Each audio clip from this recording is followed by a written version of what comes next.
व्याख्यामुद्रां करसरसिजैः पुस्तकं शङ्खचक्रे बिभ्रद्भिन्नस्फटिकरुचिरे पुण्डरीके निषण्णः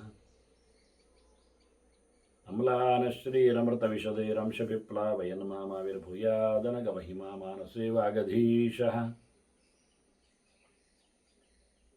नमस्ते प्राणेश प्रणतविभवायावनिमगाः नमः स्वामिन् रामप्रियतम हनुमन् गुरुगुण नमस्तुभ्यं भीमप्रफलतमकृष्णेष्टभगवन्नमः श्रीमन्मध्वप्रदिश सुदृशन्नो जय जय श्रीगुरुभ्यो नमः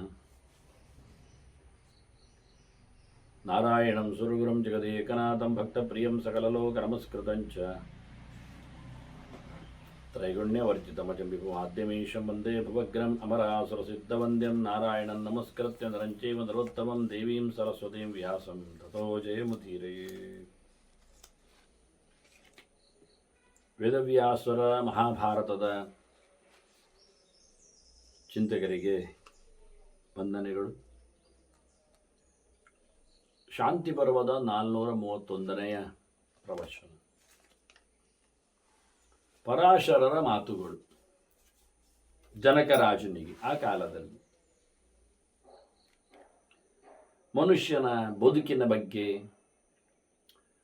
ಆತ ಮೋಕ್ಷದೆಡೆಗೆ ಸಾಗುವ ನೆಲೆಯಲ್ಲಿ ಕೆಲವು ಮಾತುಗಳನ್ನು ಉಲ್ಲೇಖ ಮಾಡ್ತಾನೆ. ಒಬ್ಬ ಕುರುಡ ಅವ ತನ್ನ ಮನೆಯಲ್ಲಿ ಹೇಗೆ ಅರಿತುಕೊಂಡು ಅಭ್ಯಾಸ ಬಲದಿಂದ ಕೆಲಸ ಮಾಡ್ತಾನೆ, ಹಾಗೆಯೇ ಯೋಗಿಯ ಚರಿತೆ ಅಂತ ಬಹಳ ಸುಂದರವಾಗಿ ಒಂದು ದೃಷ್ಟಾಂತವನ್ನು ಕೊಡ್ತಾರೆ. ಯಥಾಂತಃ ಸ್ವಗೃಹೇ ಯುಕ್ತಃ ಅಭ್ಯಾಸಾದೇವ ಗಚ್ಚತಿ. ಕಾಣದಿಲ್ಲವನಿಗೆ ಹೇಗೆ ಹೋದ ಅಂದರೆ ಅಭ್ಯಾಸ. ತಥಾ ಯುಕ್ತೇನ ಮನಸಾ ಪ್ರಾಜ್ಞಃ ಗಚ್ಚತಿ ತಾಂ ಗತಿಂ. ಹಾಗೆ ಬುದ್ಧಿವಂತನು, ತಿಳಿದವನು ಮನೋಯೋಗದಿಂದ ಆತ ದೇವರೆಡೆಗೆ, ಧರ್ಮದೆಡೆಗೆ ಸಾಗ್ತಾನೆ. ಮನುಷ್ಯನಿಗೆ ಹುಟ್ಟು ಅದು ಸಾವಿನ ಹತ್ತಿರದ್ದು, ಸಾವು ಅದು ಹುಟ್ಟಿನ ಮೂಲದ್ದು. ಅದರಿಂದ ಮರಣಂ ಜನ್ಮನಿ ಪ್ರೋಕ್ತಂ ಜನ್ಮವೈ ಮರಣಾಶ್ರಿತಂ. ಹುಟ್ಟಿನ ಗುಟ್ಟು ಸಾವಿನಲ್ಲಿ ಕೂತಿದೆ, ಸಾವಿನ ಕತೆ ಹುಟ್ಟಿಗಾಗಿ ಬಂದಿದೆ ಅಂತ. ಇವು ಎರಡು ಸಮಾಶ್ರಿತಗಳು ಒಂದೊಂದು ದೃಷ್ಟಿಯಿಂದ. ಹೀಗಾಗಿ ಇದರ ಬಗ್ಗೆ ಯೋಚನೆ ಮಾಡಿಕೊಳ್ಳದೆ ಬದುಕಿಷ್ಟೇ ಅಂತ ಮಾಡಿಕೊಂಡವನಿಗೆ ಅವಿದ್ವಾನ್ ಮೋಕ್ಷಧರ್ಮೇಶು ಬುದ್ಧ, ಅವಿದ್ವಾನ್ ಮೋಕ್ಷಧರ್ಮೇಶು ಬದ್ಧ ಭ್ರಮತಿ ಚಕ್ರವತ್ ಅಂತವನು ಇಲ್ಲೇ ಇರ್ತಾನೆ. ಮುಂದಿನ ನಡೆಯನ್ನು ಕೇಳಿದರೆ ಸಾಯುವುದು, ಬೆಳಿಗ್ಗೆದ ಗತೆ ಹುಟ್ಟುವುದು, ಅದರ ಆಚೆಗಿಲ್ಲ. ನೇರ ದಾರಿಗೆ ಆತ ಬರಲೇ ಇಲ್ಲ, ಈ ಸುತ್ತು ದಾರಿಯಲ್ಲೇ ಸುತ್ತುತ್ತಾ ಇದ್ದಾನೆ. ಇವೆರಡನ್ನು ದಾಟುವ ಕಥೆಯನ್ನು ಆತ ಚಿಂತನೆ ಮಾಡಿಲ್ಲ.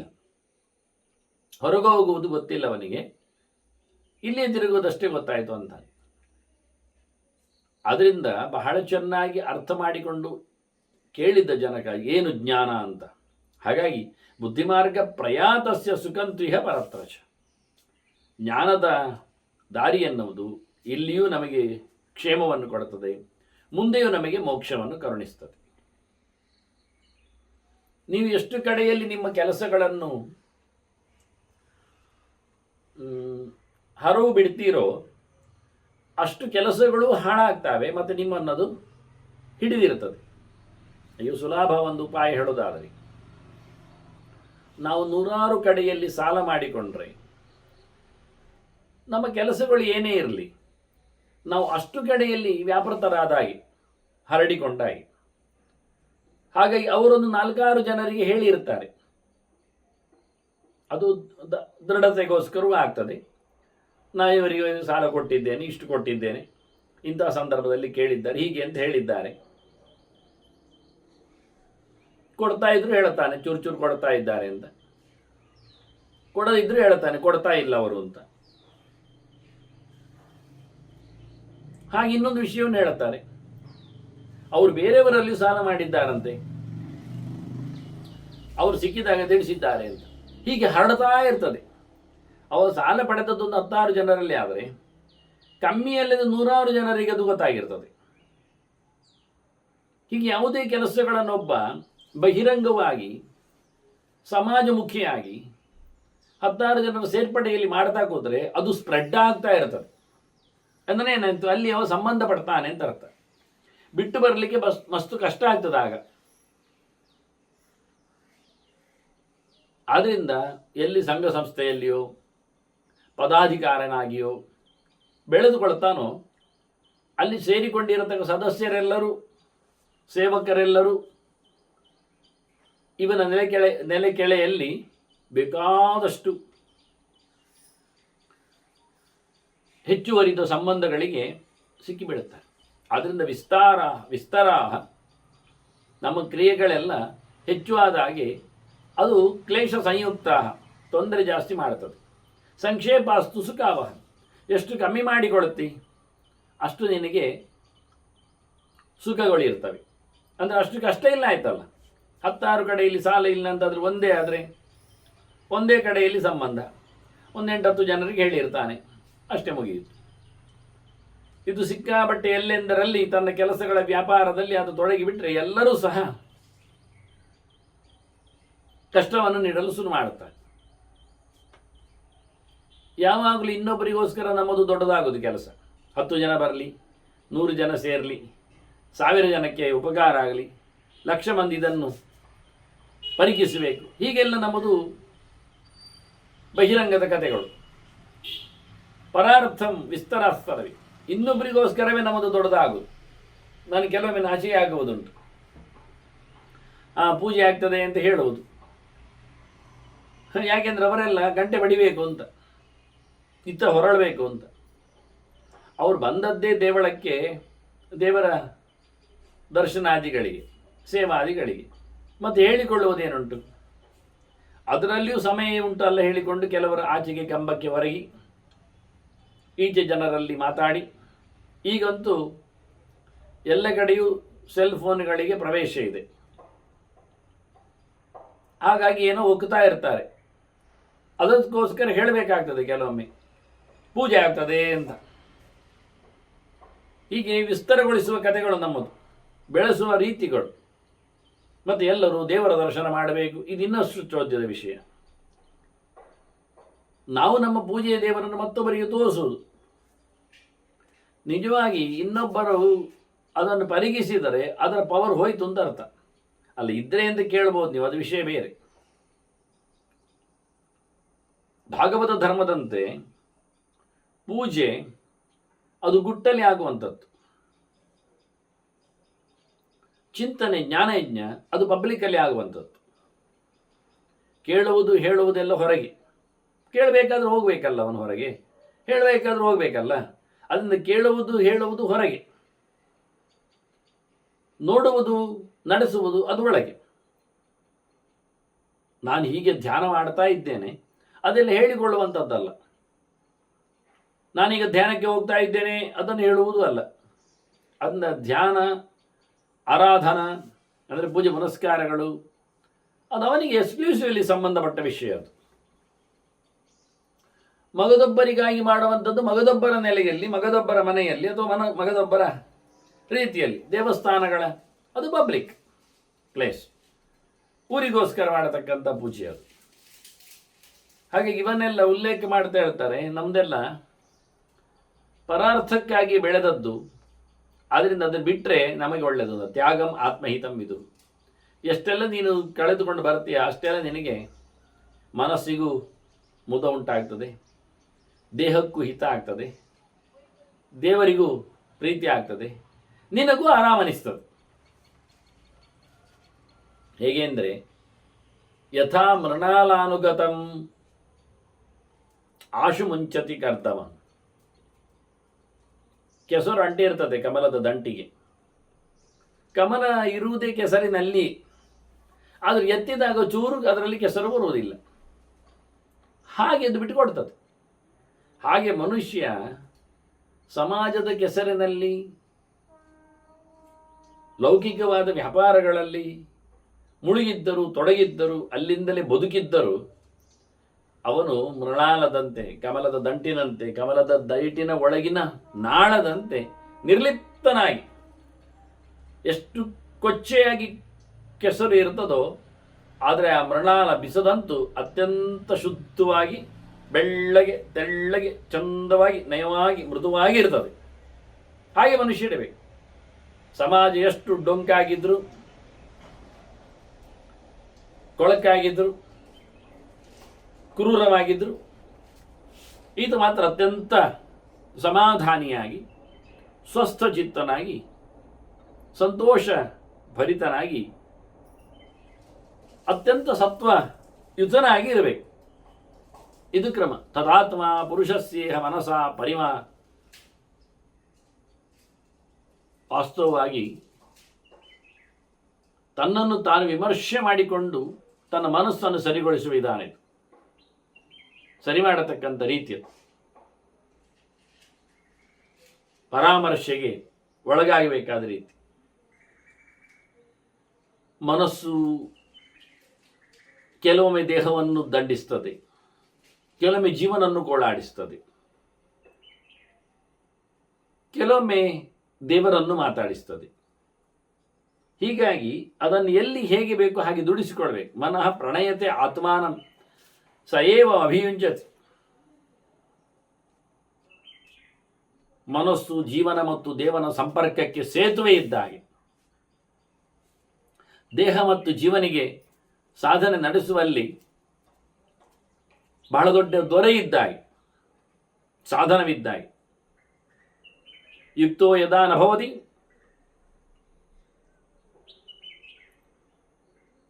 ಅವನು ಲೋಕವನ್ನು ನೋಡದೇ ಇದ್ರೆ ತದಾ ಪಶ್ಯತಿ ತಂಪರಂ, ದೇವರನ್ನು ನೋಡಿಯ. ಒಂದೊಮ್ಮೆ ಲೋಕದಲ್ಲಿ ವ್ಯಾಪಾರವನ್ನು ಪಡೆದಿದ್ರೆ ಅವನು ದೇವರೆಡೆ ಸಾಗುವುದಿಲ್ಲ. ಅವನು ಯೋಗ್ಯತೆಯನ್ನು ಪಡೆದೇ ಹೋದರೆ ದೇವರನ್ನು ಕಾಣುವುದಿಲ್ಲ. ಅವನು ಮನಸ್ಸಿನ ಜೊತೆಯಲ್ಲಿ ಕೂತಿದ್ರೆ ಉತ್ತಮವಾದ ದೇವರನ್ನು ಕಾಣಲಿಕ್ಕೆ ಸಮರ್ಥನಾಗ್ತಾನೆ. ಯಾವಾಗ ಮನಸ್ಸು ಯಾವುದರಲ್ಲಿ ತೊಡಗಿರ್ತದೋ ಇನ್ನೊಂದನ್ನು ಕಾಣುವುದಿಲ್ಲ. ಅದು ಇನ್ನೊಂದು ಯಾವುದೂ ಆಗ್ಬೋದು, ದೇವರು ಆಗ್ಬೋದು, ದೇಶವೂ ಆಗ್ಬೋದು. ಎಲ್ಲಿವರೆಗೆ ಕೇಳಿದರೆ ಮನಸ್ಸಿಗೆ ಕೆಲವೊಮ್ಮೆ ಕಾಮನೆಗಳು ಅಡರಿಬಿಟ್ರೆ ಅದು ಜೀವನನ್ನೂ ಲೆಕ್ಕಿಸುವುದಿಲ್ಲ, ದೇಹವನ್ನು ಮಾತಾಡಿಸುವುದಿಲ್ಲ. ಬೇಕೆಂದರೆ ಹಠ ಮಾಡಿಕೊಂಡು ದೇಹವನ್ನು ಘಾಸಿ ಮಾಡಿಸಿಕೊಂಡು ಜೀವನನ್ನು ಧಿಕ್ಕರಿಸಿಕೊಂಡು ದೇವರು ಬಿಡಿ ಯೋಚನೆ ಇಲ್ಲದೆ ನಡೆದೋಗ್ತದೆ. ಇವ ಕುಡಿಯುವವನಿಗೆ, ಚಟದಲ್ಲಿ ಬಿದ್ದವನಿಗೆ, ಡ್ರಗ್ ಎಡಿಕ್ಟ್, ಅದು ಮನಸ್ಸಿನ ಭೀಕರವಾದ ಶಾಳಿ. ಈಗ ಅವನು ದೇಹವನ್ನು ನೋಡ್ತಾನ, ಚುಚ್ಚಿಕೊಳ್ತಾನೆ. ಜೀವನ ಬಗ್ಗೆ ಎಚ್ಚರ ಉಂಟವನಿಗೆ, ಇನ್ನು ದೇವರ ಬಗ್ಗೆ ಏನು ಮಾತಾಡೋದು? ಹೀಗೆ ವಿಚಿತ್ರವಾದಂಥ, ತಾನು ಎಲ್ಲಿದ್ದೇನೆ ಎನ್ನುವುದೇ ಗಮನಕ್ಕೆ ಇಲ್ಲದೆ ರಿಸ್ಕ್ ತಗೊಳ್ತಾನೆ, ಹೇಳ್ತಾರಲ್ಲ, ಎಲ್ಲಿಂದೆಲ್ಲಿಗೆ ಹಾರುತ್ತಾನೆ, ಹೊಡ್ಕೊಳ್ತಾನೆ, ಕಿರುಚಾಡ್ತಾನೆ. ಇವೆಲ್ಲ ಉನ್ಮಾದದ ಕುಚ್ಚು ಕಥೆಯ ಹಂತಗಳು.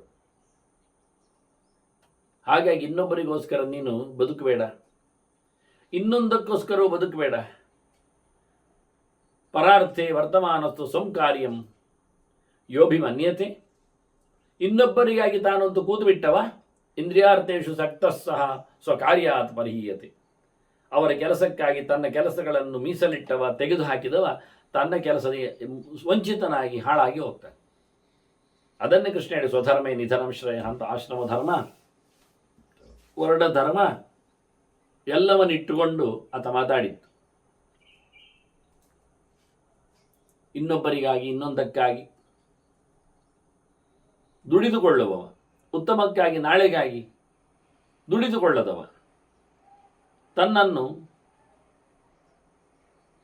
ಹೊರಲೋಕದಲ್ಲಿ ತೆರೆದುಕೊಂಡವ, ಉದ್ಧಾರನಾಗುವುದಿಲ್ಲ ಅಂತ ಹೇಳ್ತಾರೆ. ಮುಖ್ಯವಾಗಿ ತಿಳಿದವನ ಮತ್ತು ತಿಳಿಯದವನ ಜಾಗಗಳ ಗತಿಗಳ ಕಥೆಯನ್ನು ಕೇಳಿದರೆ ಒಂದು ಮೇಲಕ್ಕೆ ಹೋಗ್ತದೆ, ಒಂದು ಕೆಳಕ್ಕೆ ಹೋಗ್ತದೆ. ಮತ್ತೊಂದು ಕೆಳಗೆ ಎರಡು ರೀತಿ ಇರ್ತದೆ. ಕೆಲವೊಮ್ಮೆ ಪೂರ ಕೆಳಗೆ ಹೋಗುವುದು ಮತ್ತು ಅಡ್ಡ ಆಗುವುದು ಅಂತ. ಹಾಗಾಗಿ ಅದ ತೆರಿಯಗ್ಗದಿಂಚೈವ, ಇದು ಎರಡು ಪ್ರಕಾರ. ಕೆಳಗೆ ಹೋಗುವುದು, ಅಡ್ಡಕ್ಕೆ ತಿರುಗುವುದು, ಇದು ಒಂದು ಪ್ರಕಾರ. ಇನ್ನೊಂದು ಸ್ವರ್ಗಂಚೈವ ಪರಾಂಗತಿ, ಮೇಲಕ್ಕೆ ತೆರಳುವುದು, ಎತ್ತರವಾದ ವಿಷಯವನ್ನು ಪಡೆಯುವಂಥದ್ದು. ಹೀಗೆ ಪ್ರಾಪ್ನೋತಿ ಸ್ವಕೃತೈರಾತ್ಮ, ಅವರು ಮಾಡಿದ ಸಾಧನೆಗಳಿಂದ ಸಿಗುವಂಥದ್ದಿವ ಇದೆಲ್ಲ. ಪ್ರಾಜ್ಞಸ್ಯ ಇಹ ಇತರಸ್ಯ ಚ ಅಂತ. ಒಳ್ಳೆಯವನಿಗೂ ಒಳ್ಳೆಯವನಲ್ಲದವನಿಗೂ, ದಡ್ಡನಿಗೂ ತಿಳಿದವನಿಗೂ, ಜಾಣನಿಗೂ. ದೇವರನ್ನು ತಿಳಿದವ ಮೇಲಕ್ಕೆ ಓಡುತ್ತಾನೆ, ಲೋಕವನ್ನು ಹಚ್ಚಿಕೊಂಡವ ಅಡ್ಡ ಆಗ್ತಾನೆ. ಅದರಲ್ಲಿ ಏನಾದರೂ ಬೆಚ್ಚಿ ಬೀಳಿಸ್ತಾ ಇದ್ರೆ ಲೋಕವನ್ನು ನೆಲಕಚ್ಚುತ್ತಾನೆ. ಇಷ್ಟೇ ವಿಷಯ. ಹೀಗಾಗಿ ಬಹಳ ಚೆನ್ನಾಗಿ ಹೆಚ್ಚು ಕೆಲಸಗಳನ್ನು ಮಾಡದೆ ಔನ್ನತ್ಯವನ್ನು ಸಂಪಾದನೆ ಮಾಡುವಂತಹ ಕೆಲಸದೆಡೆಗೆ ಸಾಗಬೇಕು. ಈಗ ಒಂದು ಮಣ್ಣಿನ ಮಡಿಕೆ ಹಸಿಯಾಗಿದೆ, ನೀರು ಹಾಕಿದ್ದೇವೆ, ಏನಾಗ್ತದೆ? ನೀರು ಜಾರುತ್ತದೆ, ಸೂರ್ಯ ಹೋಗ್ತದೆ ಅಲ್ಲವಾ? ಹಾಗಾದ್ರೆ ಏನು ಮಾಡಬೇಕು? ಮಣ್ಣಿನ ಮಡಿಕೆಯನ್ನು ಬಿಸಿಲಲ್ಲಿ ಒಣಗಿಸಬೇಕು.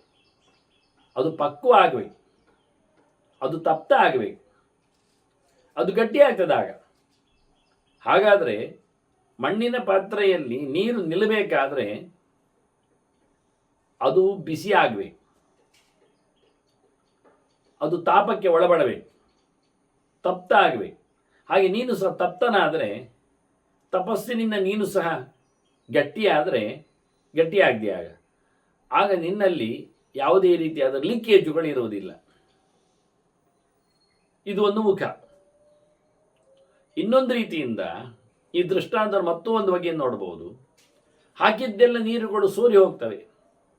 ಎಲ್ಲಿ? ಮಡಕೆಯಲ್ಲಿ. ಯಾವಾಗ? ಅದು ಬೇಯಿಸದೇ ಇದ್ದಾಗ, ಪಾಕಗೊಳ್ಳದೇ ಇದ್ದಾಗ. ಹಾಗೆ ಮನುಷ್ಯನಲ್ಲಿಯೂ ಸಹ ಹಾಕಿದ್ದೆಲ್ಲ ವಿಷಯಗಳು ಸೋರಿ ಹೋಗ್ತವೆ. ಸೋರಿ ಹೋಗ್ಬೇಕು, ಅದು ನಿಲ್ಬಾರ್ದು. ಅವನು ಯಾವುದೇ ರೀತಿಯಿಂದ ಸಮಾಜದಲ್ಲಿ ಬಿಸಿ ಪಡೆಯದೇ ಇದ್ದಾಗ ಹೀಗೂ ಆಗ್ತದೆ, ಹಾಗೂ ಆಗ್ತದೆ. ಮುಖ್ಯವಾಗಿ ಆಗಬೇಕಾದ್ದು ನಿಲ್ಲಬೇಕು, ಸೊತ್ತುಗಳು ಚಿಂತನೆಗಳು ಜಾರಿ ಹೋಗಬಾರ್ದು. ಹಾರಬೇಕು, ಹೋಗಬೇಕು ವಾಸನೆಗಳು ಅಂದರೆ ವಿಷಯಗಳ, ದುರ್ವಿಷಯಗಳ ಸಂಪರ್ಕಗಳು. ಆ ರೀತಿಯಾಗಿ ನಾವು ಹದಾಗಿರಬೇಕು, ಚೆಂದಾಗಿರಬೇಕು. ಅದರಿಂದ ಮೃಣ್ಮಯೇ ಭಾಜನೆ ಪಕ್ವೇ ಯಥಾವೈ ನಶ್ಯತಿ ದ್ರವ ತಥಾ ಶರೀರಂ ತಪಸಾ ತಪ್ತಂ ವಿಷಯಮಶ್ನುತೆ. ಈ ಶರೀರವು ಒಂದು ಪಾಟ್ ಇದ್ದಾಗೆ, ಪಕ್ವ ಆಗ್ತದೋ ಅಪಕ್ವ ಆಗಿದೆಯೋ ನೋಡಿಕೊಳ್ಳಲಿಕ್ಕೆ ಬರ್ತದೆ.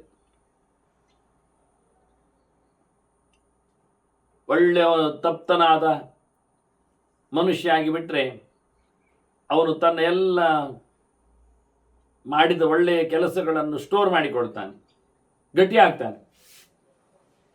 ಇಲ್ಲಾದರೆ ಒಳ್ಳೆಯದೆಲ್ಲ ಸೋರಿ ಹೋಗ್ತದೆ. ನಾವು ಮಡಿಕೆಯಲ್ಲಿ ನೀರಾಗಿಡೋದು ಯಾವುದಕ್ಕೆ? ಒಳ್ಳೆಯದಕ್ಕಲ್ವ? ಅದರಲ್ಲಿ ಸೋರಿ ಹೋದದ್ದೇನು? ನೀರೇ ತಾನೆ.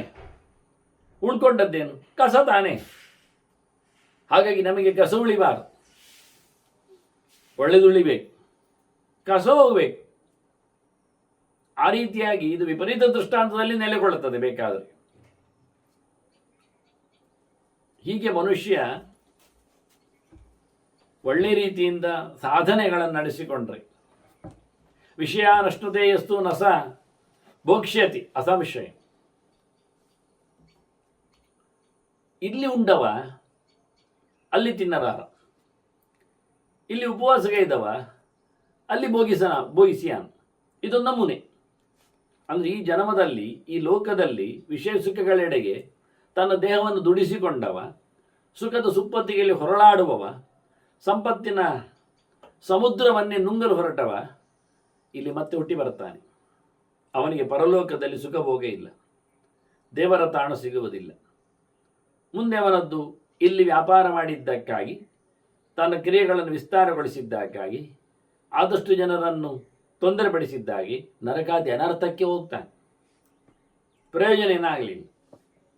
ಇಲ್ಲಿ ಯಾರು ವಿಷಯಗಳನ್ನು ತಿನ್ನುವುದಿಲ್ಲ, ಮೈ ಮರೆಯುವುದಿಲ್ಲ, ದೇಹವನ್ನು ಬೆಳೆಸುವುದಿಲ್ಲ, ದೇವರನ್ನು ನೆನೆಸಿಕೊಳ್ತಾನೆ, ಅಂಥವನು ಇಲ್ಲಿ ಕಷ್ಟ ಇದೆ, ತೊಂದರೆ ಅನುಭವಿಸ್ತಾನೆ. ಆದರೆ ಅವನಿಗೆ ಭಗವಂತ ಪರಲೋಕದಲ್ಲಿ ಸುಖದ ಸುಪ್ಪತ್ತಿಗೆಯಲ್ಲಿ ನಿಲ್ಲಿಸ್ತಾನೆ. ಶಾಶ್ವತವಾದ ಸುಖದೆಡೆಗೆ ಆತನ ಪಯಣ ಸಾಗ್ತದೆ. ಇದು ಕ್ರಮ. ಎಷ್ಟು ಭೋಗಾನ ತ್ಯಜೇತ್ ಆತ್ಮ ಸವೈ ಭೋಕ್ತಂ ವ್ಯವಸ್ಯತೆ. ಇಲ್ಲಿ ಭೋಗಗಳನ್ನು ಬಿಟ್ಟವ ಭಗವಂತನ ಭೋಗಗಳನ್ನು ಅನುಭವಿಸಲು ಯೋಗ್ಯನಾಗ್ತಾನೆ. ಒಟ್ಟು ಮನುಷ್ಯನಿಗೆ ಇಷ್ಟೇ ಅನುಭವಕ್ಕಿರುವಂಥದ್ದು ಅಂತ ಕ್ರಮ. ಅದನ್ನು ಇಲ್ಲೇ ಮುಗಿಸ್ತಾನಾದರೆ ಮುಂದೆ ಇಲ್ಲ ಆಗ್ತದೆ. ಮುಂದೆ ಕಿಟ್ಕೊಳ್ತಾನಾದರೆ ಒಳ್ಳೆಯದನ್ನು ಪಡೀಲಿಕ್ಕೆ ಇಲ್ಲಿದ್ದನ್ನು, ಅಶಾಶ್ವತವಾದದ್ದನ್ನು, ಲೌಕಿಕವಾದದ್ದನ್ನು, ಪ್ರಾಕೃತವಾದದ್ದನ್ನು, ಪರಾರ್ಥಕ್ಕೆ ಸೇರಿಕೊಂಡದ್ದನ್ನು, ದೈಹಿಕವಾಗಿ ಇರುವಂತಹ ವ್ಯವಸ್ಥೆಗಳನ್ನು ಕೇವಲ ಈಗಕ್ಕೆ ಉಪಯೋಗಕ್ಕೆ ಬರುವುದನ್ನು ಬಿಡಬೇಕಾಗ್ತದೆ. ಇದು ಕ್ರಮ ಅಂತಾನೆ ಬಹಳ ಚಂದವಾಗಿ. ಮನುಷ್ಯನಿಗೆ ಇದೆಲ್ಲ ಕತ್ತಲು ಇದೆ, ಅರ್ಥ ಆಗುವುದಿಲ್ಲ. ಮಂಜು ಕವಿದಂತೆ ಸೊತ್ತುಗಳು ಇವೆ, ಕಾಣುವುದಿಲ್ಲ. ಇಬ್ಬನಿ ಬಿದ್ದಾಗ, ಮಂಜು ಬಿದ್ದಾಗ, ಹಿಮ ಬಿದ್ದಾಗ, ಮರಮಟ್ಟುಗಳೆಲ್ಲ ಹೊರಗೆ ಬಂದಾಗ ಅಂಗಳದಲ್ಲಿ ಕಾಣುವುದಿಲ್ಲ. ಮುಸುಕು ಮುಸುಕು, ಮಬ್ಬು ಮಬ್ಬ ಆಗಿರ್ತದೆ. ನಿಹಾರೇಣ ಹಿ ಸಂವೀತಃ. ಹಾಗೆ ಇವನಿಗೆಲ್ಲ ಪ್ರಪಂಚದ ಆಚೆ ನಿಂತ ಪುರುಷ ಪರಮಾತ್ಮ ಅವನಿಗೆ ಅರ್ಥ ಆಗುವುದಿಲ್ಲ. ಈ ಪ್ರಪಂಚ ಮಾತ್ರ ಡಾಳಾಗಿ ಕಾಣುತ್ತದೆ. ಹಾಗಾಗಿ ಶಿಷ್ಣೋದರ ಪಾರಾಯಣ, ತಿನ್ನುವುದು ತಿರುಗುವುದು, ತೀಟೆ, ಬದುಕು, ಇಷ್ಟೇ. ಜನ, ಹುಚ್ಚು, ಮಂದಿ, ಮನೆ, ಮುಂದರಿಕೆ. ಅದರ ಆಚೆಗೆ ಇಲ್ಲ. ಸೊತ್ತುಗಳ ಕಥೆ ಇಷ್ಟರಲ್ಲಿ ಮುಗಿದೋಯ್ತು. ಚಾಪಲಗಳ ಪ್ರಪಂಚದಲ್ಲಿ ಇವನ ಚೆಲುವಾದ ಸಂಚಾರ. ಏನು ಮಾಡುವ? ಪ್ರಯೋಜನ ಏನಾಯಿತು?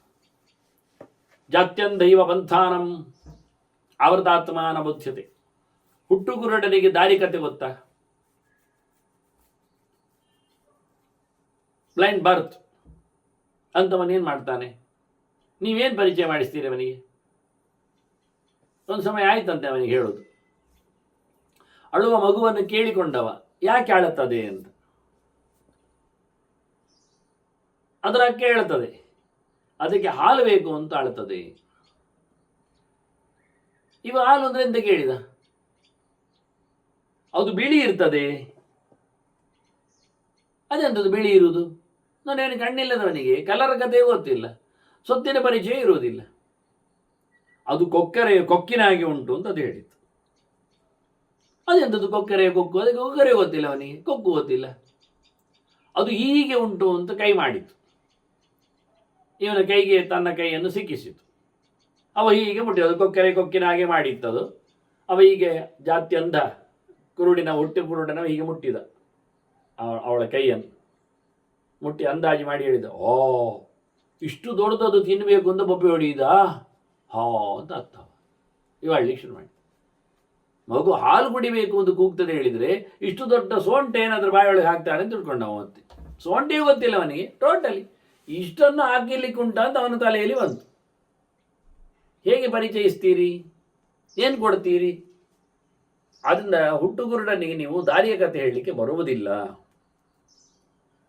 ನಾವೆಲ್ಲ ಹಾಗೆ ಹುಟ್ಟಿನಿಂದ ದೇವರನ್ನು ತಿಳಿದಿರುವುದಿಲ್ಲ. ತಿಳಿಸಿಕೊಟ್ಟವರ ಕಥೆಯಲ್ಲಿ ಹೇಳುವುದಿಲ್ಲ, ಕೇಳುವುದಿಲ್ಲ. ಮಂಜು ಮುಸುಕಿದವರಾಗಿ, ಹಿಮ ತುಂಬಿದವರಾಗಿ, ಇಬ್ಬನಿ ಕವಿದವರಾಗಿ, ಕತ್ತಲು ಅಡರಿದವರಾಗಿ ಅತ್ತ ದಿಕ್ಕಣ ದಿಟ್ಟಿಯೇ ಹಾಯಿಸುವುದಿಲ್ಲ ನಾವು. ಇನ್ನೇನು ಮಾಡುವ? ಇನ್ನೇನು ನಡೆಸುವ? ದಾರಿಯೇ ಗೊತ್ತಿಲ್ಲದಿದ್ದಾಗ ದಾರಿ ತಪ್ಪುವ ಕಥೆ ಆದರೂ ಏನು, ಹೊರಡುವ ಯೋಚನೆ ಆದರೂ ಹೇಗೆ? ವ್ಯಾಪಾರಿಯ ಕಥೆಗಿಂತ ಬಹಳ ಚೆನ್ನಾಗಿದೆ. ಅದರ 2-3 ಅರ್ಥ ಇದೆ. ವಣಿಕ್ಯಥ ಸಮುದ್ರಾದ್ವೈ ಯಥಾರ್ಥಂ ಲಭತೆ ಧನ. ಇದೊಂದು ಅರ್ಥ ಹೇಳುತ್ತೆ ಹೊಸ ಚಿಂತನೆಯಲ್ಲಿ. ಒಬ್ಬ ವ್ಯಾಪಾರ ಮಾಡಲಿಕ್ಕೆ ಹೊರಟವ, ಸಮುದ್ರವನ್ನು ಆಯ್ಕೆ ಮಾಡಿಕೊಂಡ. ಸಮುದ್ರವನ್ನು ವ್ಯಾಪಾರದಲ್ಲಿ ಹೇಗೆ ದುಡಿಸಿಕೊಳ್ಳಬಹುದು? ಯಾರ ಸುತ್ತೂ ಅಲ್ಲ ಅದು ಸಮುದ್ರ. ನೀವೆಷ್ಟು ಬೇಕಾದರೆ ಮನೆಗೆ ತೊಗೊಂಡು ಹೋಗ್ಬೋದು ಸಮುದ್ರವನ್ನು, ಹೇಗೆ ಬೇಕಾದ್ರು. ಅದ್ದಿ ಬಟ್ಟೆಯಲ್ಲಿ ತೊಗೊಂಡೋಗಿ, ಅಗದಿ ಬಕೆಟಲ್ಲಿ ತೊಗೊಂಡೋಗಿ, ಇಲ್ಲ ದೊಡ್ಡ ವಾಹನ ಮಾಡಿಕೊಂಡು JCBಯಲ್ಲಿ ತೋಡಿ ಬೇಕಾದ್ರೆ ಹಾಕೊಂಡು ಬನ್ನಿ. ಸಮುದ್ರ ನೀರಿನ ರಾಶಿ. ಹಾಗೆ ಇವ ವ್ಯಾಪಾರ ಮಾಡಲಿಕ್ಕೆ ಹೊರಟವ ಏನು ಮಾಡಿದ? ಯಥಾರ್ಥಂ ಲಭತೆ ಧನಂ. ಅವನು ದುಡ್ಡು ಬರುವಂತೆ ವ್ಯಾಪಾರ ಮಾಡುತ್ತಾನೆ. ಹೇಗೆ? ಅದು ವಿಶೇಷ. ಸಮುದ್ರ ತೆಗೆದ ರೀತಿ. ಅವನು ಮೇಲಿನ ನೀರನ್ನು ತೆಗಿಲಿಲ್ಲ, ಅದನ್ನು ಹಾಯಿಸಿಕೊಂಡು ಉಪ್ಪು ಮಾಡಲಿಕ್ಕೆ ಹೋಗಲಿಲ್ಲವ. ಅದು ದೊಡ್ಡ ಸಂಗತಿ ಅಲ್ಲ, ಅದು ಬೃಹದಾಕಾರದ ವಿಸ್ತಾರವಾದ ಕ್ರಿಯೆ ಆಯಿತು. ಇವ ಒಳಗೆ ಮುಳುಗಿ ಮುತ್ತು ರತ್ನಗಳನ್ನು, ಚಿಪ್ಪುಗಳನ್ನು, ಶಂಖಗಳನ್ನು, ಅರಳು ಕಳ್ಳುಗಳನ್ನು ಇವನ್ನೆಲ್ಲ ತಂದ. ಬೆಲೆ ಬಾಳುವ ಮೀನುಗಳನ್ನು ಹಿಡಿದ. ತಿಮಿಂಗಿಲದ ರಸವನ್ನು ತರಲಿಕ್ಕೆ ಹೊರಟ. ಅನೇಕ ಪ್ರಕಾರದ ಆಯಾಮಗಳ ಗಿಡಮೂಲಿಕೆಗಳನ್ನೆಲ್ಲ ಸಂಗ್ರಹ ಮಾಡಲಿಕ್ಕೆ ನಿಂತ. ತಳಕ್ಕೆ ಇಳಿದ, ಆಳಕ್ಕೆ ಹೊರಟ, ನೇರಕ್ಕೆ ನೆಗೆದ, ಪಡೆಯಬೇಕಾದ ಸಂಪತ್ತನ್ನು ಪಡೆದ. ನಮ್ಮದು ಕಥೆ ಏನಾಗಿದೆ? ನಾವು ಸಮುದ್ರದ ವ್ಯಾಪಾರದಲ್ಲಿ ಬಂದಿದ್ದೇವೆ. ನಾವು ಬದುಕಿನ ವ್ಯಾಪಾರದಲ್ಲಿ ನೆಲೆಗೊಂಡಿದ್ದೇವೆ. ಸುತ್ತಮುತ್ತಲು ಶಾಂತವಾದ ಸಮುದ್ರ, ಘೋರವಾದ ಸಾಗರ, ಇನ್ನೇನೋ ಬಗೆಯಾದದ್ದು ಎಲ್ಲ ಇದೆ, ಕೂತಿದೆ. ಒಬ್ಬೊಬ್ಬರು ಒಂದು ರೀತಿ ಇದೆ. ಇದರಲ್ಲಿ ಏನು ತೆಗಿತಾ ಇದ್ದಾನವ? ಆಳದಲ್ಲಿ ಕೂತ ಅಮೂಲ್ಯವಾದ ಕಣಗಳನ್ನು ತೆಗಿತಾ ಇಲ್ಲ, ಇಳಿತಾ ಇಲ್ಲ, ಕೆಳಗೆ ಹೋಗ್ತಾ ಇಲ್ಲವ. ಅದನ್ನ ತಥಾ ಮರ್ತ್ಯಾರಣಮಾತ್ ಜಂತೋ ಕರ್ಮ ವಿಜ್ಞಾನತೋ ಗತಿ. ಇವನ್ ಕರ್ಮ ಅರಿವಿಲ್ಲದ್ದು. ಕರ್ಮ ವಿಜ್ಞಾನತೋ ಗತಿ ಅಂತ. ವಿಜ್ಞಾನತಃ ಜ್ಞಾನವಿರಹಿತವಾದಂತಹ ವಿಗತವಾದಂತಹ ಕರ್ಮದ ಗತಿ ಇವನದ್ದಾಗಿದೆ. ಮಾಡ್ತಾನೆ ಮಾಡ್ತಾನೆ ಮಾಡ್ತಾನೆ, ಎಚ್ಚರ ಗೊತ್ತಿಲ್ಲ, ಏನು ಗೊತ್ತಿಲ್ಲ. ಸಮುದ್ರಕ್ಕೆ ಹೋದ, ದೊಡ್ಡ ವ್ಯಾಪಾರ ಮಾಡಿದ್ದಾರಂತಾರೆ ಸಮುದ್ರದಲ್ಲಿ. ಬೊಗ್ಗಿಸಿ ತೆಗೆದು ನೀರು ಕುಡ್ಲಿಕ್ಕೆ ಹೋದ, ಆಗಲಿ. ಅದಲ್ಲ.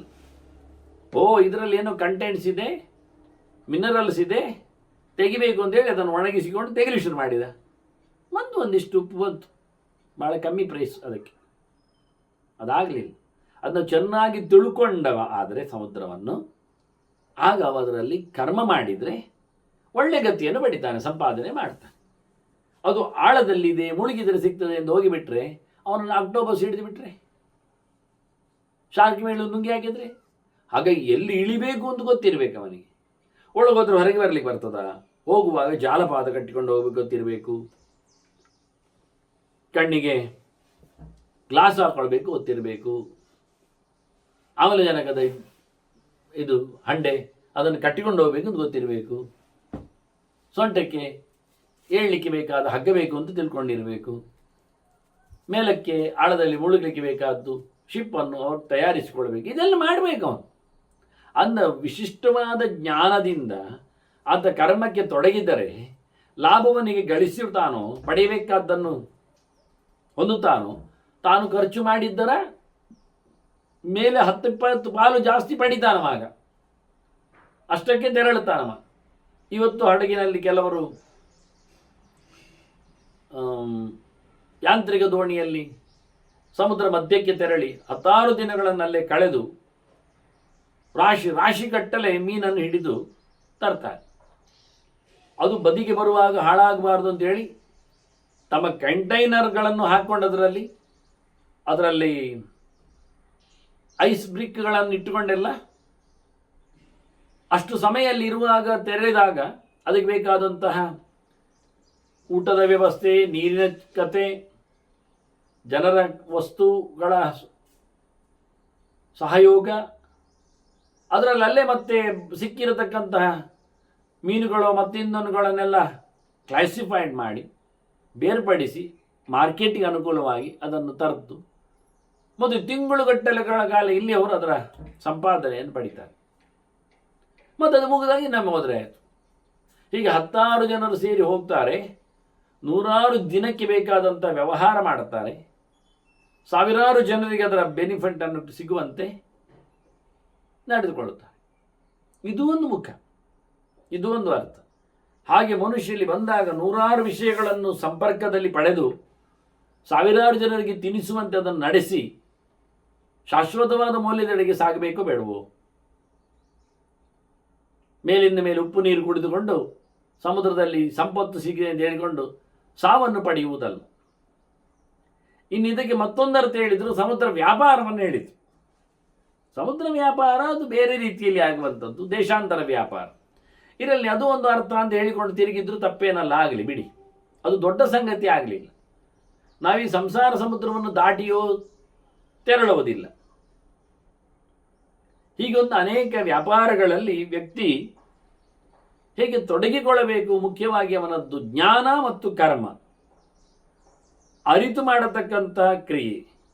ಅದರಲ್ಲಿ ಕರ್ಮ ವಿಜ್ಞಾನ ತೋಗತಿ ಅನ್ನುವಲ್ಲಿ ಅಂದರೆ ವಿಷ್ಣು ಪರಮಾತ್ಮ ಜ್ಞಾನ. ಸಂಸಾರದ ಸಮುದ್ರದಲ್ಲಿ ಸಂಸಾರದ ಜ್ಞಾನ ಅದು ಬಂಧನವನ್ನು ಕೊಟ್ಟಿರತಕ್ಕ ಭಗವಂತನ ಎಚ್ಚರದಲ್ಲಿ ಅದು ಪರ್ಯವಸಾನ ಆಗಬೇಕು. ಇದು ಹೇಗೆ ನನ್ನನ್ನು ಕಟ್ಟಿದೆ ಅಂತ ಅದರ ಗಂಟುಗಳನ್ನು ಹುಡುಕಿಕೊಳ್ಳುವುದರಲ್ಲಿ ಮಾತ್ರವೇ ತಾತ್ಪರ್ಯ ಆಗುವುದಲ್ಲ, ಅದನ್ನು ಹಾಕಿದವನು ಬಿಚ್ಚುವ ದಾರಿ, ಶಾಶ್ವತವಾಗಿ ಮತ್ತೆ ಸಿಕ್ಕಿ ಬೀಳದ ರೀತಿ, ಇವನ್ನೆಲ್ಲ ತಿಳ್ಕೊಳ್ಬೇಕು. ಒಂದು ಗಂಟು ಬಿಚ್ಚಿದಾಗ ಎರಡು ಗಂಟು ಬೀಳುವಂತೆ ಇರಬಾರದು, ಒಂದು ಬಾಗಿಲು ತೆಗೆದಾಗ ಎರಡು ಬಾಗಿಲು ಬೀಳುವಂತೆ ಇರಬಾರದು, ಒಂದು ಗಾಯವನ್ನು ಮುಚ್ಚಿದಾಗ ಎರಡು ಗಾಯ ಆಗುವಂತೆ ಇರಬಾರದು. ಈ ರೀತಿಯಾಗಿ ಬಹಳ ಸುಂದರವಾಗಿ ವಿಷ್ಣುವಿನ ಭಗವಂತನ ಅರಿವಿನ ಜೊತೆಯಲ್ಲಿ ಕರ್ಮದ ಜಾಡು ಹಿಡಿದಾಗ ಸಂಸಾರ ಸಮುದ್ರದಲ್ಲಿ ಆತ ಒಳ್ಳೆಯ ರೀತಿಯಿಂದ ಸುಖಲಾಭದಲ್ಲಿ ಬದುಕಲಿಕ್ಕೆ ತೆರಳಲಿಕ್ಕೆ ಆಗ್ತದೆ ಅಂತ. ಅಹೋರಾತ್ರಮಯೇ ಲೋಕೆ ಜರಾರೂಪೇಣ ಸಂಚರನ್ ಮೃತ್ಯು ಗ್ರಸತಿ ಭೂತಾನಿ ಪವನಂ ಪನ್ನಗೋಯತ್. ಹಾವು ಗಾಳಿಯನ್ನು ನುಂಗಿದ ಹಾಗೆ ನಮ್ಮನ್ನು ಮರಣ ನುಂಗಿ ಹಾಕ್ತಾ ಉಂಟು ಅಂತಾರೆ.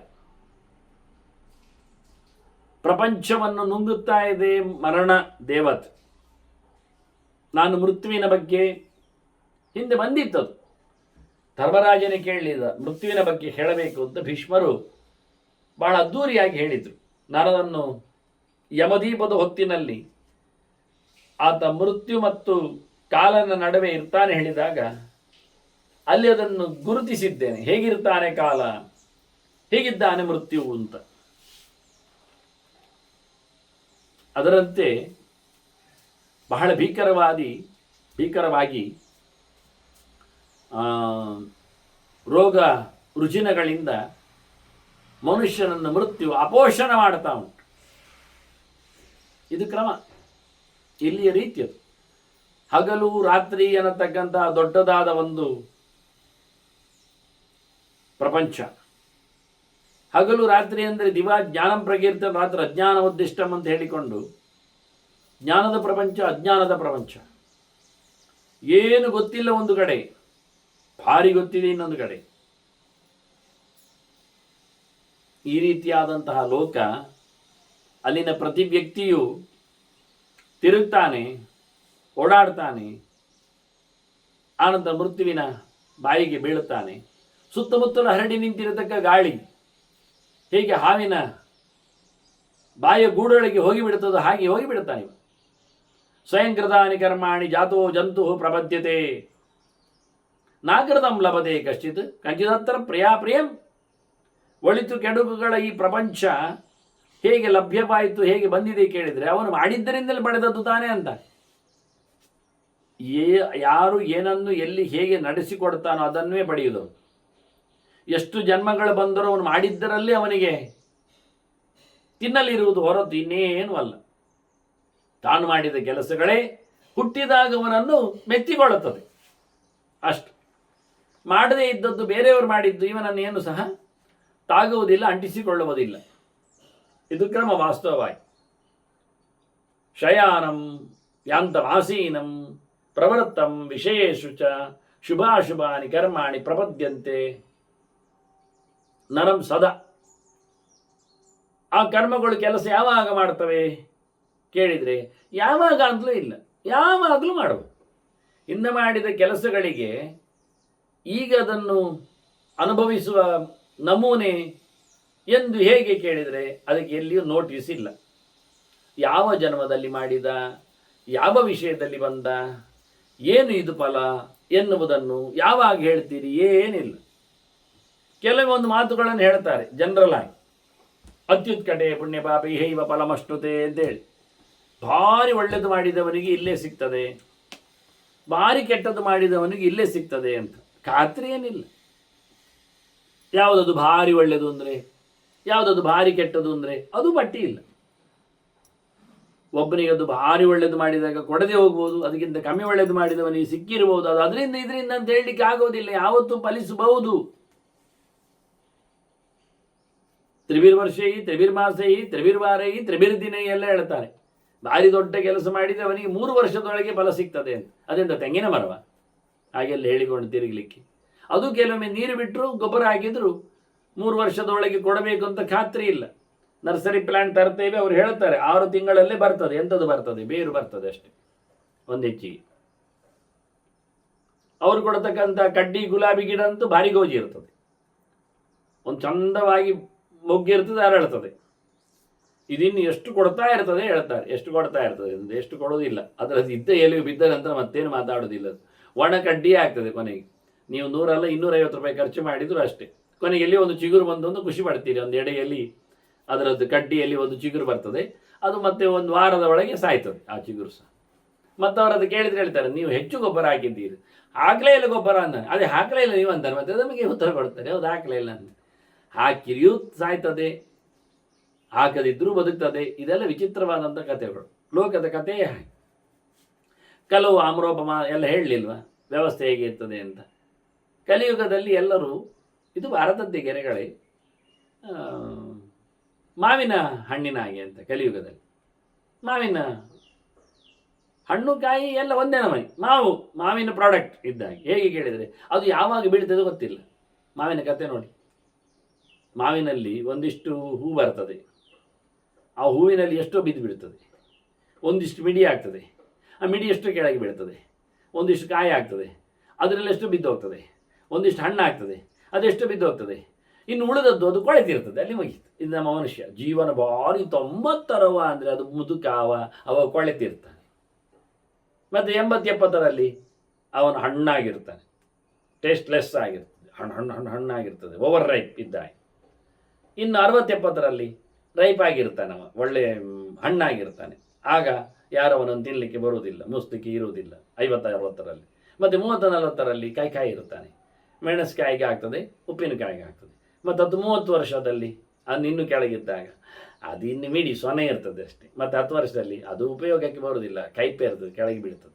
ಮತ್ತು 8 ವರ್ಷ 5 ವರ್ಷ 4 ವರ್ಷ 3 ವರ್ಷದಲ್ಲಿ ಬಿದ್ದಿರ್ತದೆ, ಮತ್ತು 1-2 ವರ್ಷದಲ್ಲಿ ಹೂ ಆಗಿರ್ತದೆ, ಇನ್ನು ಏನಿಲ್ಲ. ಕೆಲವು ಅಮರೋಪಮಾಸ್ತರವಿ ಮತ್ತೆಂತ ಹೇಳು. ಹೀಗೆ ಪ್ರತಿಯೊಂದು ಯುಗದಲ್ಲಿ ಇರತಕ್ಕ ಮನುಷ್ಯರು ಲಕ್ಷಣ ಮಾಡಿಬಿಟ್ಟಿದ್ದಾರೆ, ಹೇಳಿಬಿಟ್ಟಿದ್ದಾರೆ ಹೇಗಿರ್ತಾನೆ ಅಂತ. ಬದರಿಯಂತೆ ಅಶ್ವತ್ಥದಂತೆಲ್ಲ ಈ ಯುಗದಲ್ಲಿ ಯಾರು ಕಾಣುವುದಿಲ್ಲ. ಅದನ್ನು ಮನುಷ್ಯ ಏನು ಮಾಡಿದರೂ ಒಂದೇ. ಹುಟ್ಟಿದಂದಿನಿಂದ ಅವನಿಗೆ ಅವನು ಮಾಡಿದ ಕರ್ಮಗಳು ಅವನನ್ನು ಮಲಗಿದಾಗ ಬಡಿಬಹುದು, ಹೋಗುವಾಗ ಹೊಡಿಬಹುದು, ಕೂತಲ್ಲಿ ಉಣಿಸಬಹುದು, ಒಳ್ಳೆಯದಾಗಲಿ ಕೆಟ್ಟದಾಗಲಿ. ಶಯಾನಂ ಯಾಂತಂ ಆಸೀನಂ. ನಾನು ಊಟ ಮಾಡ್ತಾ ಇದ್ದೆ ಮಾರ್ಯಾರೆ, ಅಷ್ಟೊತ್ತಿಗೆ ಬಂದರು ಶಂಕ ಊತಿಕೊಂಡು, ಏನು ಮರಣ ದೇವತೆ ಸತ್ಯ ಹೋದವ. ಅದರಲ್ಲಿ ಕೆಲವರು ಹೇಳುದು, ಊಟ ಮಾಡುವಾಗ ಒಂದು ಬಿಡುತ್ತಾನೆ ಮಾರ್ಯವ. ಎಲ್ಲಿ ಬಿಡುತ್ತಾನೆ? ಎಷ್ಟೋ ಜನ ಊಟ ಮಾಡ್ತಾ ಇದ್ದಾಗಲೇ ಹೋದದ್ದು. ಹೋಗ್ತಾ ಇದ್ದಾಗೆ ಬೀಳ್ತಾನೆ, ನಿಂತಾ ಇದ್ದಾಗ ಕುಸಿತಾನೆ, ಹೇಳ್ತಾ ಇದ್ದಾಗ ಇಲ್ಲ ಆಗ್ತಾನೆ. ಯಾವ ಸ್ಟೇಜಿನಲ್ಲಿ ಇದ್ರೂ ಬಿಡುವುದಿಲ್ಲ. ಇದು ಇನ್ನೊಂದು ಅರ್ಥ ಕೊಡೋದಾದ್ರೆ, ನಾನು ಶಯಾನಂ ಮಲಗಿದ್ದಾನೆ ಅಂದರೆ ಅವನು ಮುದುಕನಾಗಿದ್ದಾನೆ ಅಂತ ಅರ್ಥ. ಯಾಂತಮ್ ಅಂದರೆ ಅವನು ಗಟ್ಟಿ ಇದ್ದಾನೆ, ಹೋಗ್ತಾ ಇದ್ದಾನೆ ಅಂತ, ಮಿಡ್ಲ್ ಏಜ್ ಅಂತ ಅರ್ಥ. ಆಸೀನಂ ಅಂದರೆ ಅವನು ಕೂತಿದ್ದಾನೆ, ಮಗುವಾಗಿದ್ದಾನೆ ಅಂತ. ಇನ್ನು ಅದು ಎದ್ದು ನಿಲ್ಲಕ್ಕೆ ಬರೋದಿಲ್ಲ ಅದಕ್ಕೆ, ಮಗುವಿಗೆ ಅದು ಕೂತ್ಕೊಂಡು ಹೆಚ್ಚಿರುವುದು. ಹಾಗಾಗಿ ಕೂತಿದ್ದಾಗಲೂ ಸಾಯ್ತಾನೆ, ಕೂತಿದ್ದಾಗಲೂ ಪೌರುಷ ಸಿಗ್ತದೆ, ಅನುಕೂಲ ಆಗ್ತದೆ. ಕೆಲವರು ದೊಡ್ಡ ಶ್ರೀಮಂತ ದತ್ತು ತಗೊಂಡೋಗಿ ಅಥವಾ ಅಬಲೆಯಾಗಿ ಅಥವಾ ಅನಾಥವಾಗಿ ಇನ್ನೊಬ್ಬರ ಕೈಗೆ ಸಿಕ್ಕಿ ದೊಡ್ಡ ಮನುಷ್ಯ ಆಗ್ತದೆ ಕೆಲವೊಮ್ಮೆ. ಹಾಗೆ ತಿರುಗಾಡಿದವ ಊರೆಲ್ಲ ತಿರುಗಿಕೊಂಡು ಬಹಳಷ್ಟು ದೊಡ್ಡ ಪೊಸಿಷನಲ್ಲಿ ಮೆರೀತಾನೆ. ಮುದುಕದವನಿಗೆ ಪ್ರಶಸ್ತಿಗಳ ಮೇಲೆ ಪ್ರಶಸ್ತಿಗಳೆಲ್ಲ ಬಂದು ಅವನು ಸಹ ದೊಡ್ಡ ಮನುಷ್ಯನಾಗಿ ಒಳ್ಳೆಯದೂ ಆಗಲಿ ಕೆಟ್ಟದೂ ಆಗಲಿ ಮನುಷ್ಯನನ್ನು ಎಷ್ಟೊತ್ತಿಗೆ ಮಾತಾಡಿಸ್ತದೆ ಬರಲಿಕ್ಕೆ ಆಗುವುದಿಲ್ಲ ಹೇಳಿ. ಬಾಲ್ಯ ಯೌವನ ಕೌಮಾರ ಬಾಲ್ಯ ಯೌವನ ವಾರ್ಧಕ್ಯ ಇವುಗಳ ಉಲ್ಲೇಖ ಮಾಡುವಂತೆ ಶಯಾನಂ ಯಾಂತಂ ಆಸೀನಂ ಪ್ರವೃತ್ತಂ ವಿಷಯೇಷು ಚ. ಶಯಾನಂ ಪ್ರವೃತ್ತಂ ವಿಷಯೇಷು, ಯಾಂತಂ ಪ್ರವೃತ್ತಂ ವಿಷಯೇಷು, ಆಸೀನಂ ಪ್ರವೃತ್ತಂ ವಿಷಯೇಷು ಅಂತ ಅರ್ಥದಲ್ಲಿ 3 ಸ್ಟೇಜ್. ಇನ್ನು ಶಯಾನ ಅಂದರೆ ಮಲಗಿದ್ದಾನೆ, ಎಂತ ಮಾಡ್ತಾ ಇಲ್ಲ. ಯಾಂತಂ ಅಂದರೆ ಹೋಗ್ತಾ ಇದ್ದಾನಷ್ಟೇ. ಆಸೀನಂ ಅಂದರೆ ದಪ್ಪನಾಗಿ ಕೂತಿದ್ದಾನೆ. ಮತ್ತು ಇದು ಅಲ್ಲದೆ ಸಹ ವಿಶೇಷ ಪ್ರವೃತ್ತಂ, ಈಗ ವಿಷಯಗಳಲ್ಲಿ ವ್ಯಾಪೃತನಾಗಿದ್ದಾನೆ. ಹೇಳುತ್ತಾ ಇದ್ದಾನೆ, ಕೇಳುತ್ತಾ ಇದ್ದಾನೆ, ಮುಡ್ತಾ ಇದ್ದಾನೆ, ಮೂಸ್ತಾ ಇದ್ದಾನೆ, ತಿಂತಾ ಇದ್ದಾನೆ, ಅದು ಬೇರೆ ವಿಷಯ. ಆದ್ದರಿಂದ ಏನಿದು ಭುಂಜಾನಂ ಶೃಣ್ವಂತಂ ವಕ್ತಾರಂ, ಹೀಗೆ ಅರ್ಥಗಳು ಬರುವಾಗಿ ಹೇಳಲಿಕ್ಕೆ. ಹೀಗೆ ಇಂದ್ರಿಯಗಳ ವ್ಯಾಪಾರಗಳಲ್ಲಿ ತೊಡಗಿದವ, ಇಂದ್ರಿಯಗಳ ವ್ಯಾಪಾರವನ್ನು ನಿಲ್ಲಿಸಿದವ.